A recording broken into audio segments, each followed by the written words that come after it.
오늘은 성탄절이고 또 성탄 주일입니다. 하나님의 귀한 평화와 은혜가 함께 하시기를 바랍니다.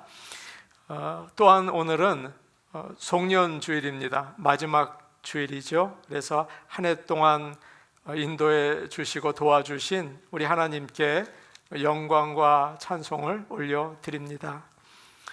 어디를 가도 요즘에 크리스마스 캐롤이 나오고 또 성탄 그 장식을 볼 수가 있어요. 성탄의 기분을 여러분 느끼실 수 있으시죠? 요즘 아이들이나 또 어른들이나 이 시즌이 되면 기대하는 게 있습니다. 무엇입니까? 성탄 선물입니다. 예전엔 아이들만 받았는데 요즘에는 어른들도 누구 나 안 주나 그런 생각을 하십니다. 어느 교회 주일학교 전도사님이 아이들에게 질문을 했습니다. 성탄 크리스마스는 어떤 날이지? 그러자 아이들이 대답을 했습니다. 예수님 생일이요 라고 했습니다. 그러자 전도사님이 이야기를 했어요. 그래, 오늘은 예수님 생일이다. 그런데 왜 너희가 선물 받으려고 하니? 라고 얘기를 하셨다 그래요. 예수님께 선물을 드려야지. 아이들이 눈이 휘둥그레지면서 고개를 끄덕거리면서 정말 그러네요 라고 이야기를 하더랍니다. 크리스마스는 사실 내가 선물을 받는 날이 아니고 예수님께서 받으시는 날이에요. 그런데 내가 받으려고 자꾸만 우리가 기다리고 있죠. 사랑하는 성도 여러분, 이번 성탄에는 바꾸어 봅시다. 그래서 주님이 필요한 게 뭐가 있을까? 뭐 필요한 게 없으시겠죠. 그러나 정말 주님 기뻐하시는 게 뭐가 있을까 생각하고 나의 마음과 몸을 드리는 참다운 성탄을 맞이하시기를 바랍니다. 우리 교회는 매년 성탄 헌금을 모두 사랑 나눔에 사용하고 있습니다. 그것이 예수님께 드리는 선물이 되겠습니까? 그러나 그런 마음으로 주님 기뻐하시라고 드려요. 아무도 모르게 하나님께 영광을 돌리는 그런 선물이 되기를 원합니다. 크리스마스가 신랑 없는 결혼처럼 그리스도가 없는 크리스마스가 되고 있지는 않은지 우리 자신과 주위를 돌아보면 좋겠습니다. 크리스마스는 사실 크라이스트 그리고 매스 이 두 말이 합해진 것입니다. 그리스도와 예배이죠. 그렇기 때문에 크리스마스는 오직 주님만 경배를 받으시도록 해야 돼요.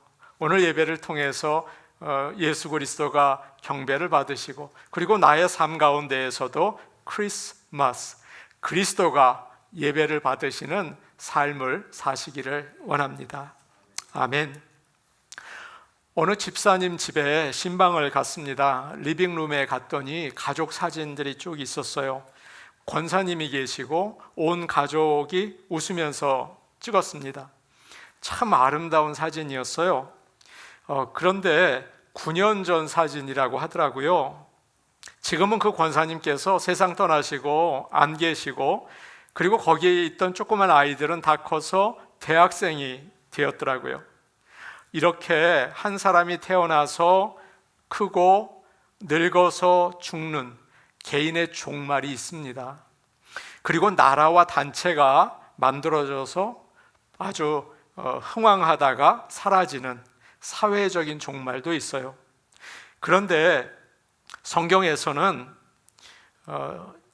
온 세상이 생겼다가 사라지는 그런 종말이 있다고 말하고 있습니다. 마태복음 24장에서 예수님은 제자들에게 세상의 종말과 그리고 예수님께서 다시 오시는 것에 대해서 이야기를 해주고 계세요. 종말이 가까울 때 어떤 사인이 있는지 그리고 우리들은 어떤 준비를 해야 하는지를 가르쳐 주십니다. 오늘은 성탄 주일이며 그리고 2022년 마지막 주일입니다. 과연 주님이 이제 다시 오실 때 나는 어떻게 준비를 해야 하나? 오늘 말씀을 통해서 잘 준비할 수 있는 저와 여러분 되기를 원합니다. 아멘. 18절 말씀 우리 같이 읽겠습니다. 18절 말씀입니다. 15절 말씀이에요. 제가 잘못 얘기 드렸어요. 15절 말씀입니다. 우리 같이 읽을까요? 시작. 그러므로 너희가 선지자 다니엘이 말한 바 멸망에 가증한 것이 거룩한 곳에 선 것을 보거든 읽는 자는 깨달을진저. 주님이 말씀하셨습니다. 선지자 다니엘이 말한 것처럼 멸망하게 만드는 가증한 것이 거룩한 곳에 서 있는 것을 보면 이 말씀을 읽는 사람들은 깨달아라 라고 하셨습니다. 구약 성경 다니엘을 읽어보면요, 가증한 것이 거룩한 곳에 서 있다, 이 말씀이 여러 곳에 나오거든요. 다니엘서 11장 31절에 이런 말씀이 있습니다. 한번 들어보십시오.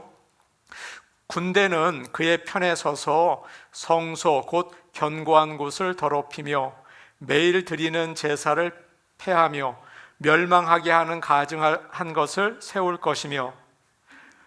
이스라엘 백성들이 바벨론의 포로로 잡혀 있을 때 다니엘이 예언을 했어요.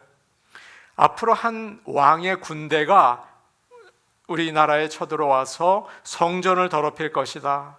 날마다 드리는 제사를 없애고 성전 안에 더러운 우상을 세울 것이다. 그런데 그런 일이 실제로 일어난 것입니다.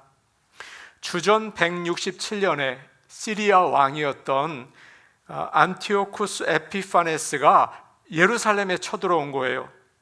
그는 성전에 제우스 신의 제단과 성전에 있는 걸 다 치우고 제우스 신의 제단과 신상을 세워놨습니다.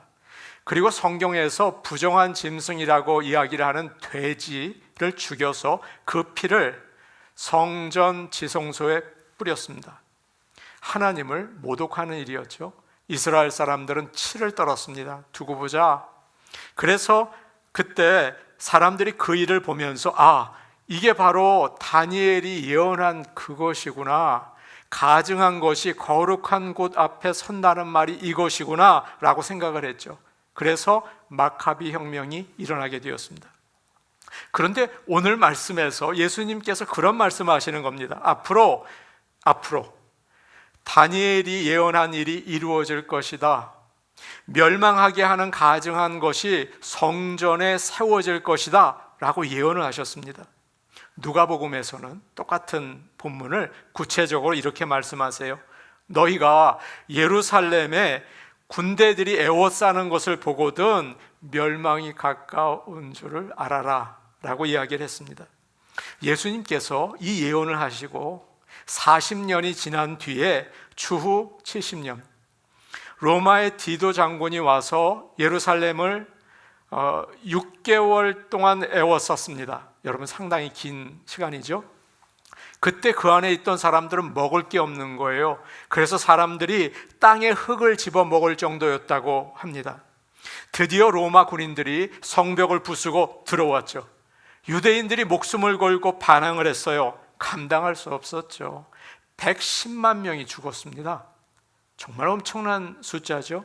그리고 살아남은 사람들은 포로로 끌려갔어요. 성벽은 돌 위에 돌 하나도 남김이 없이 전부 무너졌죠. 예루살렘 성 안에는 남아있는 사람이 거의 없었어요. 망해도 이렇게 비참하게 망할 수 있습니까? 그 이후에 이스라엘은 없어져 버렸습니다.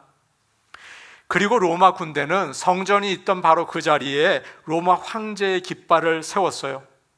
자기들이 섬기는 신상을 성전 그에 있는 안에 들여놓고 제사를 드렸습니다.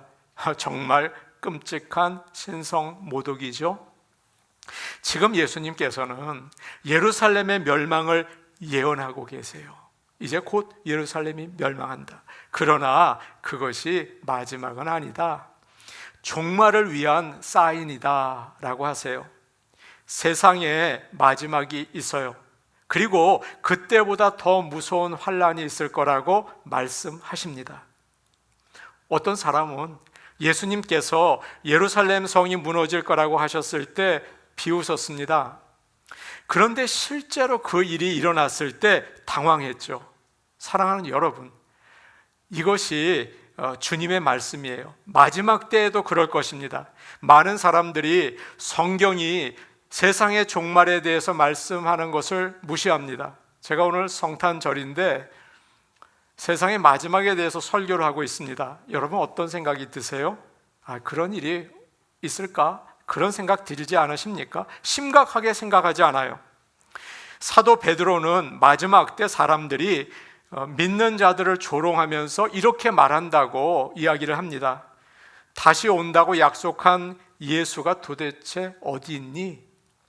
우리 조상들은 벌써 다 죽었고 이 세상은 창조된 이후로 달라진 게 하나도 없지 않니? 라고 믿는 자들을 조롱한다는 거죠. 여러분 어떠세요? 정말 세상의 종말을 믿으십니까? 세상의 끝이 있습니까? 주님은 말씀하셨어요. 멸망에 가증한 것이 거룩한 곳에 선 것을 보거든 이 말씀을 읽는 사람들은 깨달으라. 그때 큰 환난이 있을 것이다. 여러분 이 말씀을 믿으시는 그런 믿음이 있기를 축복합니다. 아멘. 21절 말씀이 이렇게 충격적인 말씀을 우리에게 주고 있는데요, 21절 말씀 우리 같이 한번 보면 좋겠습니다. 21절 말씀이에요. 같이 보십니다. 시작. 이는 그때에 큰 환난이 있겠음이라. 창세로부터 지금까지 이런 환난이 없었고 후에도 없으리라. 2차 세계대전보다 더 무섭고 한국 전쟁보다 더 무서운 전쟁이 있을 거다. 기근과 지진이 일어날 것이다. 그 크고 두려운 날을 준비하라. 그렇게 주님은 말씀하십니다. 우리가 오래 살아서 세상 마지막 날까지 산다면 그날이 우리들의 종말이 되겠죠.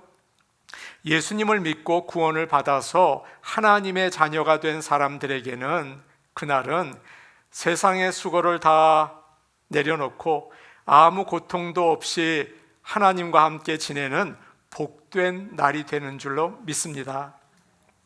평소에 믿음으로 사는 사람들은, 여러분과 또 저같이 믿음 가운데 살려고 하는 사람들은 언제 어디서 종말을 맞더라도 여러분 걱정할 필요가 없습니다. 그날 천국의 사람이 주님을 만나기 때문이죠. 문제는 믿지 않는 사람입니다.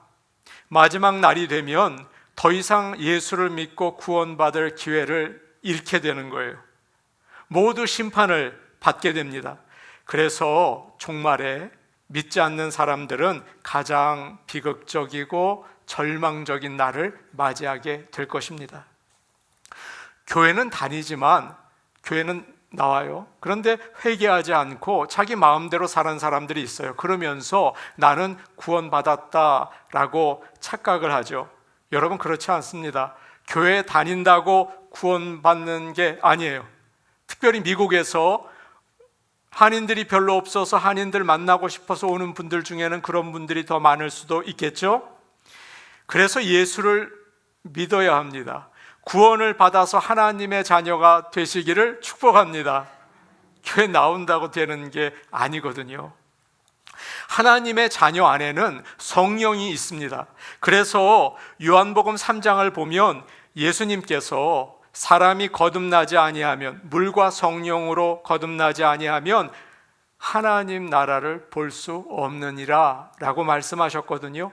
그렇기 때문에 저는 성탄 아침에 여러분에게 정말 간절히 도전합니다. 우리는 진정으로 예수님을 믿어야 합니다. 구원을 받아서 하나님의 자녀가 되셔야 합니다. 여기 나오는 것이 의미가 없을 때가 있어요. 예수 믿고 하늘나라를 볼 수 있는 모든 성도들이 될 수 있기를 간절히 축복합니다. 아멘. 얼마 전에 지난 주간 세상을 떠나신 양승호 집사님을 찾아가서 만나 뵀습니다. 그날은 권사님까지 반갑게 저희를 맞아 주셨습니다. 저는 그때 준비한 말씀을 못 전했습니다. 말씀을 준비했는데 못 전하고, 그 말씀과 달리 예수님을 믿으면 천국에 간다는 말씀을 너무 심하게 강하게 전하는 것입니다. 제가 제 자신을 보면서 왜 그러나 놀랐습니다. 두 분이 그 말씀을 아주 진지하게 받으시더라고요. 지금 양 집사님은 천국에서 기쁜 시간을 보내고 계실 겁니다. 이 땅에서도 사람 만나서 재밌게 이야기하시는 거 좋아하셨거든요. 여러분 아시죠? 하늘나라에서는 더 많은 성도들을 만나서 반갑게 인사하고 기쁘게 하나님을 찬양하며 행복하게 보내실 것을 저는 믿습니다. 여러분과 제가 양 집사님을 만나는 날이 곧 올 거라고 저는 생각합니다. 그런데 오래전의 일입니다. 우리 교회 교인 한 분이 아는 분의 남편이 누워 계신다고 신방을 와달라고 부탁을 했습니다. 그래서 모르는 분이지만 제가 복음을 전해야겠다 생각을 하고 찾아갔습니다. 그 건물 앞에 아내분이 나와서 인사를 하셨어요. 인사를 나누고 함께 방으로 올라갔습니다. 그 남편분은 눈을 감고 가만히 누워 계셨습니다. 처음 뵙는 분이어서 인사를 드리고 이제 예배 드립시다 라고 하면서 찬송을 시작했습니다. 그런데 누워 계신 분이 인상을 쓰더니 소리를 지르시는 거예요. 그러면서 하시는 말씀이 왜 왔냐고, 시끄럽다고, 나가라고 막 하시는 거예요. 그래서 아내분도 당황하고 저도 당황하고 조금 있다가 그냥 나왔습니다. 예수를 믿고 회개하고 구원받는 일은 정말 하나님의 은혜죠. 이런 일은 쉬운 일이 아닙니다. 그리고 마지막이 정말 빨리 오지 않나요? 나중에 내가 정말 진지하게 예수를 믿어야 되겠다 그런 생각이 들지만 여러분, 그렇게 하기가 어렵습니다. 기회가 있을 때 예수님을 나의 구주로 꼭 믿으시기를 바랍니다. 아멘. 16절 말씀 우리 같이 보겠습니다. 16절 말씀입니다. 함께 보십니다. 시작. 그때에 유대에 있는 자들은 산으로 도망할지어다. 아멘. 주님은 제자들에게 그때 도망가라 라고 하십니다. 그때가 언제입니까? 멸망에 가증한 것이 거룩한 곳에 선 것을 볼 때, 여기서 거룩한 곳은 교회를 말합니다. 교회는 성도들의 모임입니다. 성령님이 계시고 그리고 거룩한 곳이죠. 그런데 멸망하게 하는 가증한 것이 섰다라고 하세요. 교회에 하나님이 아니라 우상이 있다는 말입니다. 교회가 세상처럼 돈을 앞세우고 사람을 앞세우게 될 때 그것은 더 이상 교회가 아닌 거죠. 이런 것을 보면 멸망이 가까이 왔구나 하면서 빨리 도망치라는 말씀이에요. 사랑하는 성도 여러분, 우리 교회에 돈이 앞서고 사람이 앞설 경우에 빨리 도망가시기를 바랍니다. 그 영적인 눈으로 잘 분별하셔야 합니다. 목사가 이상하구나, 돈을 앞세우는구나, 사람이 나서려고 하는구나, 이러면 얼른 도망가시기 바랍니다. 잡지 않으려고 합니다. 그런 때는 그건 교회의 역할을 하지 못하는 것입니다. 예수님은 제자들에게 예루살렘의 멸망에 대해 말씀해 주시면서 어떻게 생명을 구하는지도 가르쳐 주셨습니다. 여러분, 세상이 끝날 때 어떻게 사는지 오늘 말씀을 통해서 생명 구하시기를 바랍니다. 사람들이 성을 쌓습니다. 성을 쌓는데 적으로부터 백성을 안전하게 지키기 위해서죠. 그래서 성벽으로 둘러싸여 있는 성은 가장 안전한 장소입니다. 위험할 때는 그리로 도망쳐야죠. 그런데 예수님께서 오늘 말씀을 보니까 정반대로 말씀하시잖아요. 예루살렘 성이 멸망할 것이다. 그러니 성으로 들어오지 말고 어디로 도망치라? 산으로 도망쳐라. 누가복음은 이렇게 말하고 있어요. 그때에 유대에 있는 자들은 산으로 도망할 것이며 성 내에 있는 자들은 나갈 것이며 들에 있는 촌에 있는 자들은 그리로 들어가지 말지어다. 군대가 오는 것을 보면 예루살렘에 사는 사람들은 빨리 나가라, 시골에 사는 사람들은 예루살렘에 들어가지 말아라 라고 이야기합니다. 로마 군인들이 쳐들어올 때 예수님의 말씀처럼 됐구나, 빨리 도망가자, 그렇게 말하면 좋겠죠? 그렇게 하기가 쉽겠죠? 그러나 반드시 그렇지는 않습니다. 왜냐하면 유대인들에게는 민족주의, 애국심이 있었기 때문이죠. 하나님이 우리와 함께 하신다, 우리가 싸우면 이긴다, 죽어도 천국에 간다, 그런 믿음이 있었어요. 사랑하는 여러분, 로마 군인들이 예수님을 잡으러 왔을 때 베드로가 어떻게 했습니까? 칼을 빼서 쳐내렸습니다. 믿는 자들도 마찬가지죠. 로마 군대가 쳐들어오는 걸 볼 때 나가서 싸우자, 우리 이러면 안 된다, 나라를 위해서, 하나님을 위해서 싸우자, 그런 마음이 있겠죠. 우리 교인들을 보니까 몇 명은 그럴지도 모르겠어요. 그러나 예수님은 너 그러지 말아라, 마지막 날에 그런 일이 생기면 내가 시키는 대로 해라, 무조건 도망가라. 실제로 예수님의 이 경고가 초대교회 성도들을 구했어요. 로마 군대가 예루살렘을 공격할 때 크리스천들이 그것을 보고 아, 주님이 말씀하신 대로 됐네 라고 하면서 짐을 싸서 요단강을 건너서 데가볼리 지역에 있는 펠라라는 곳으로 도망을 갔습니다. 그래서 유대에 사는 크리스천들은 미리 피해서 대부분 살았죠. 그들은 나중에, 이스라엘은 다 흩어지지 않았습니까? 이제는 다시 모이지 못할 정도가 되지 않았습니까? 그들은 세계로 흩어져서 예수 그리스도를 증거하는 디아스포라 유대인들이 되었습니다. 이러한 일은 역사 가운데 자주 일어납니다. 하나님은 노아에게 이제 큰 홍수가 있을 것이다, 방주를 지어라. 그래서 노아의 가족들은 살 수 있었죠. 하나님은 롯에게 소돔성에서 뭐라고 하십니까? 천사들이 빨리 지체하지 말고 도망가라. 그래서 그는 불과 유황 가운데에서 생명을 건질 수 있었습니다. 이들은 모두 하나님의 말씀을 믿고 순종해서 구원을 받았어요. 마지막 때에 하나님 말씀에 순종해서 움직이시기를 바랍니다.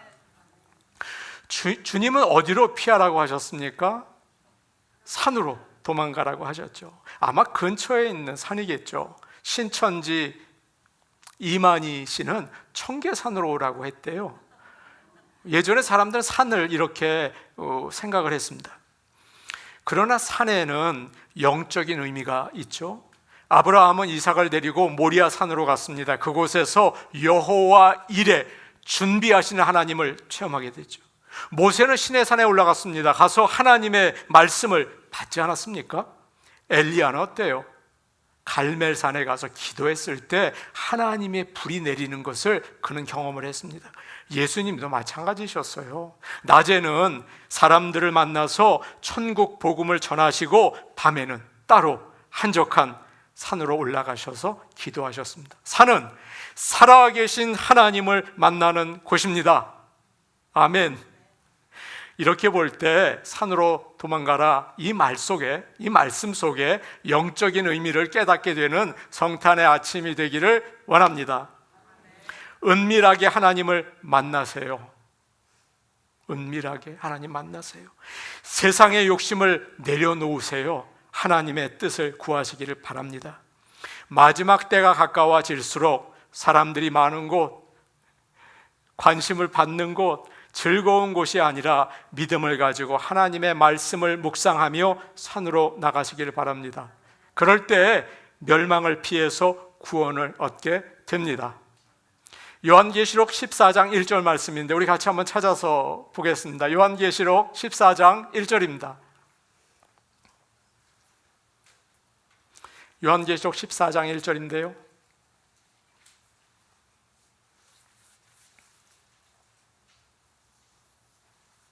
같이 보십니다. 시작. 또 내가 보니 보라, 어린 양이 시온 산에 섰고 그와 함께 14만 4천이 서 있는데 그들의 이마에는 어린 양의 이름과 그 아버지의 이름을 쓴 것이 있더라. 주님이 시온 산에 다시 오십니다. 그곳으로 피해서 주님을 만나세요. 그리고 나의 마지막에서 구원을 받는 놀라운 은혜를 꼭 체험하시기를 바랍니다. 이제 마지막으로 구체적으로 주님이 환난이 올 때 어떻게 우리가 행동해야 하는가, 그런 팁스를 우리에게 가르쳐 주십니다. 17절, 18절 말씀 본문으로 돌아와서 우리 같이 볼까요? 17절, 18절 말씀입니다.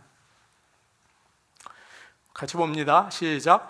지붕 위에 있는 자는 집 안에 있는 물건을 가지러 내려가지 말며 밭에 있는 자는 겉옷을 가지러 뒤로 돌이키지 말지어다.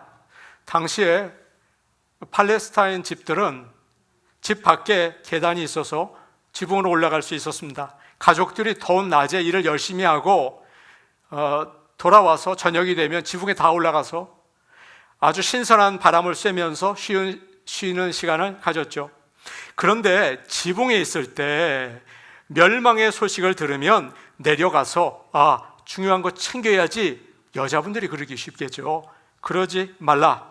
밭에서 일하는 사람은 보통 겉옷을 집에 두고 오거나 아니면 펜스에, 울타리에 걸어놓을 때가 있죠. 그걸 가지려고 돌아가지 말아라. 그렇게 말씀하시는 이유가 뭘까요? 물건이나 옷보다 목숨이 더 중요하잖아요.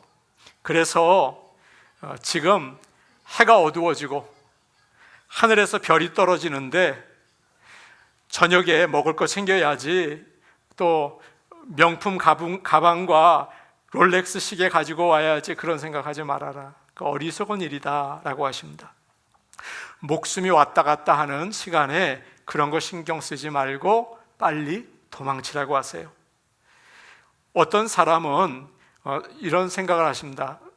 세상이 끝날 때가 되는데 내가 빨리 가서 복음을 전해서 죽어가는 사람을 살려야지. 그럴지 몰라요. 그렇지 않습니다.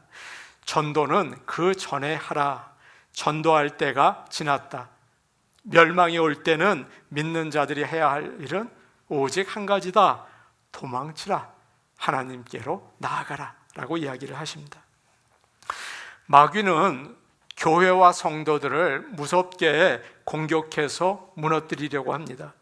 사탄은 참 이상하게도 세상을 공격하지 않고 교회를 공격합니다.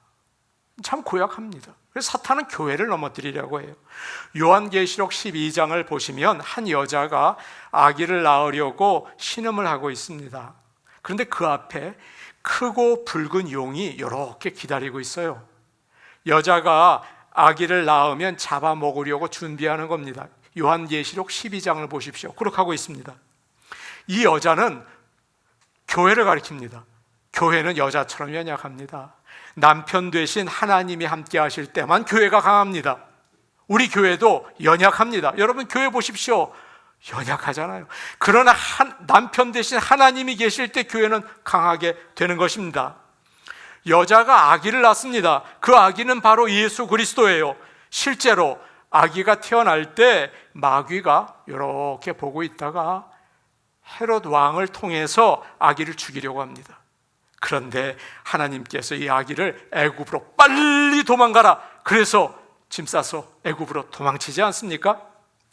또 마귀는 예수님을 십자가에 못 박혀서 완전히 끝장을 보려고 했습니다. 그러나 주님은 십자가에서 네가 나를 죽여 구원의 길을 열어주시고 사흘 만에 부활하셔서 하나님께 승천하셨습니다. 아멘. 마귀는 아기를 잡지 못하고 이제 여자를 해치려고 달려듭니다. 여자는 광야로 도망치죠. 요한계시록 12장에 나와 있어요. 거기서 하나님의 준비한 곳이 있어서 안전히 지낼 수 있게 됩니다. 마귀는 예수님을 잘 믿고 하나님 말씀 붙들고 사는 성도들을 공격합니다. 적당하게 믿는 사람들은 내비둬요. 대강 주일날 나와서 그냥 시간 때우고 주중에 내 마음대로 사는 성도들은 절대 터치 안 합니다. 왜냐하면 마귀의 종이거든요. 이미 마귀의 이야기를 듣고 지내기 때문입니다. 마귀는 교회를 가장 미워하고 온갖 힘을 다해서 무너뜨리려고 합니다. 마지막 때에는 더하죠. 요한복음 13장에 이런 말씀이 있어요. 마귀가 벌써 가룟 유다의 마음에 예수를 팔려는 생각을 넣었더니, 사랑하는 여러분, 마귀는 우리에게 자꾸 악한 생각을 넣어줍니다. 우상 숭배하게 만들고 서로 싸우게 만들고 방탕하게 하죠. 멸망에 가증한 것이 거룩한 곳에 서 있는데 거기에 그대로 있다면 우리는 사탄에게 잡혀서 죽게 됩니다. 빨리 도망치시기를 바랍니다. 전쟁이 나고 살기 어려울 때 우리 부모님, 여러분들도 포함이 되죠. 많은 사람들은 새벽 기도회에 나가고 밤새 기도를 하다가 하나님께 은혜를 받았습니다. 그런데 잘 먹고 잘 살게 되면서 우리 시대죠, 우리 자녀 시대죠, 모든 게 편안해지면서 이상하게 믿음이 잠자게 되었습니다. 여러분 한번 돌아보십시오. 돈이 많으니까 주말에 여행을 가기 시작했고 딴짓을 하면서 슬쩍슬쩍 죄를 짓게 되었습니다. 그러다 보니 교회가 약해졌습니다. 유럽 교회가 그렇습니까? 아닙니다. 우리들의 교회가 그러고 있습니다. 어느 교회든지 어느 성도든지 좀 살만해진다 싶으면 방심하고 교만해집니다. 큰일 납니다. 큰일 납니다. 교회는 좀 쉬자 그러면서 긴장을 풀어버리는 순간 마귀가 그래 됐어, 기다렸다는 듯이 달려들죠. 형편이 나아지면 일단 기도의 힘이 약해집니다. 그러면 그건 된 겁니다. 교회가 이게 괜찮아진다 이러면 기도의 힘이 약해집니다. 그냥 두지 않습니다. 그래서 피곤한데 새벽에 일어나서 엎드리는 겁니다. 교회가 늘 절체절명의 위기에 있다는 심정으로 기도하고 주님을 사랑해야 합니다. 이 말을 우리 마음에 새기는 저와 여러분 되기를 바랍니다. 그렇지 않으면 한순간에 넘어집니다. 교회에는 다른 문제가 있는 게 아닙니다. 하나도 문제 없습니다. 한 가지, 하나님을 간절히 붙잡는가 붙잡지 않는가입니다. 목사님 설교가 좋아서, 친구가 좋아서, 교회에 여러 가지 프로그램이 있어서, 우리 교회에 아이들 친구가 많아서 교회에 나온다, 그 사람은 시원치 않습니다. 넘어지기 딱 좋습니다. 하나님을 붙잡아야 합니다. 여러분, 이 교회에 왜 나오셨습니까?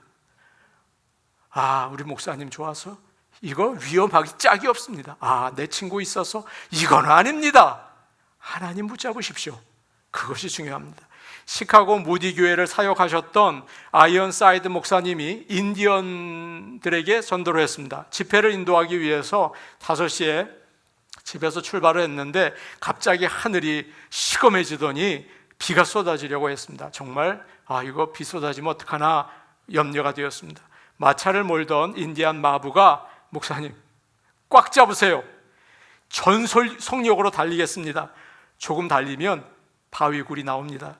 마부가 사정없이 말을 후려치니까 쏜사같이 달렸습니다. 큰 언덕을 넘어서 15m 정도 되는 바위굴이 있었습니다. 거기에 들어가자마자 무섭게 비가 쏟아졌습니다. 그런데 그 순간 그 마부가 찬송을 하더랍니다. 만세반석 열리니 내가 들어갑니다. 그 찬송을 하더래요. 예수님은 십자가에서 피를 흘리실 때 마귀의 머리통을 휘어치셨습니다. 마귀가 대단히 다쳤습니다. 그러나 우리보다는 강해요. 오늘날도 교회를 공격하고 있습니다.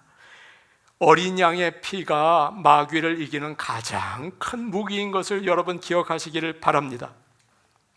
이런 찬송이 있죠. 죄에서 자유를 얻게 하면 보혈의 능력, 주의 보혈.